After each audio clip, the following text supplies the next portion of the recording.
L'Europe contre-attaque. À l'annonce attendue des droits de douane imposés par les États-Unis, la présidente de la Commission européenne a immédiatement annoncé sa riposte. Nous sommes prêts à réagir.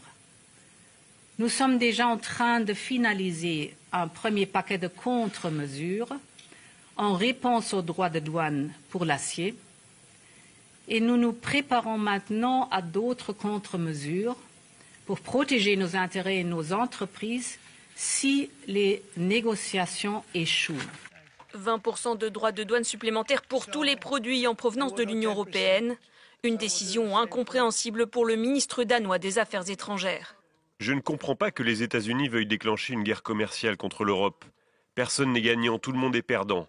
Au lieu d'ériger des murs, abattons les barrières. L'Europe restera unie. L'Europe donnera des réponses solides et proportionnées. Même sidération et même condamnation côté irlandais ou italien. Pourtant proche de Donald Trump, la présidente du Conseil, Giorgia Meloni, n'a pas caché son désaccord avec le président américain. L'introduction par les États-Unis de droits de douane à l'égard de l'Union européenne est une mesure que je considère comme mauvaise et qui ne sert l'intérêt d'aucune partie.